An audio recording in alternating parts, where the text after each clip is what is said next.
Thank you for joining me. I'm Alexandra, and I want to talk about Mastercard. So we did Visa yesterday, and in the US anyway, Mastercard is just way bigger, also bigger than the older companies like Discover, American Express. But um, out of the 14 credit cards that I have, 10 are Mastercard. So they do payment processing. Quite obviously, I think everyone knows them. Not sure. Stock price $354, which gives them a market cap of $352 billion. Revenue $15.3 billion with earnings of $6.4 billion. Now, Visa yesterday, $21.8 billion in revenue with $10.9 billion in earnings. Obviously, that's way better than 15 billion and 6 billion, but the net profit margin on this is also amazing. So PE of 52 with a forward PE of 41, also slightly worse than Visa. I'm not entirely sure if PE of 52 is justified. I would tend to say no. Dividend yield just under 0.5% with a payout ratio of 32%, also worse on both counts than Visa.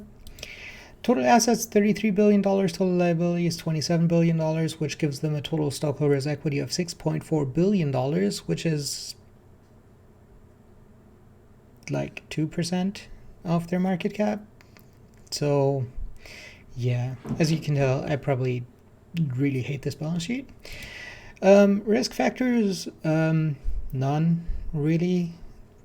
They don't really do anything. I mean, I guess you have Square and you have Apple Pay and things like that. Apple Pay relies on having a payment processor right now, but they could very well do their own thing. Overall, I don't think that it really factors in that much. So obviously for a growth investor, negative growth is a problem. Usually they have growth, but not huge. So growth investors will probably find better things elsewhere. Dividend investors probably also not into stocks with less than 0.5% of dividend. So I would think that you would also find other things. And value investor probably really hate this balance sheet, and the PE is just way too high. And the, I mean, the dividend is not really a huge bonus either. So overall, don't buy the stock, I guess. Maybe if it's like half the price, I would probably buy it. That's it for me for today. If you like this video, make sure to subscribe. I'm coming up with more videos every day before market open. I hope you have a successful day.